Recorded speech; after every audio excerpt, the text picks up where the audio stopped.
Sais-tu que les 99 noms d'Allah peuvent devenir une véritable clé pour transformer ta vie et ton comportement? Pour comprendre cela, il faut d'abord savoir ce que représentent ces noms.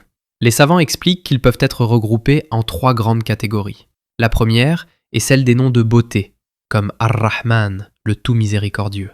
Ces noms nous parlent de l'amour, de la compassion, du pardon et de la douceur infinie d'Allah envers ses créatures. La deuxième catégorie est celle des noms de majesté, comme Al-Malik, le roi absolu.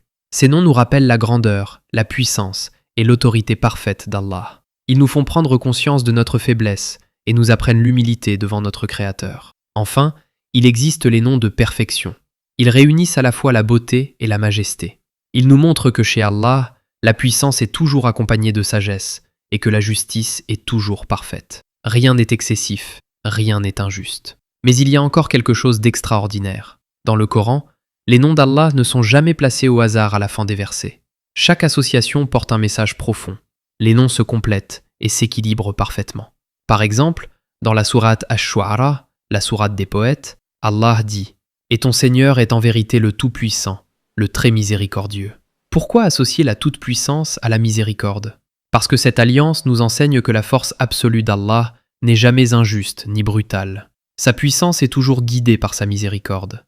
Et à l'inverse, sa miséricorde n'est pas une faiblesse. Elle provient d'un Seigneur capable de toutes choses. Enfin, la plus grande sagesse de ces noms se trouve dans la manière dont nous les vivons au quotidien. Le prophète Muhammad, que la paix et le salut d'Allah soient sur lui, nous a enseigné que celui qui préserve ces noms entrera au paradis. Mais de nombreux savants, parmi lesquels l'imam Al-Razali, expliquent que cette préservation ne consiste pas seulement à les mémoriser.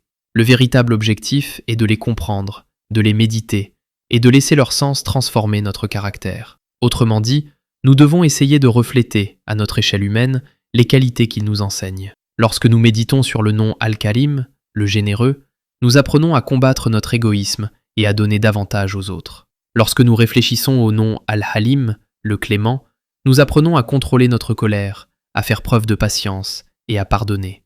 Ainsi, chaque nom devient une leçon, chaque leçon devient une qualité, et chaque qualité nous rapproche un peu plus d'Allah.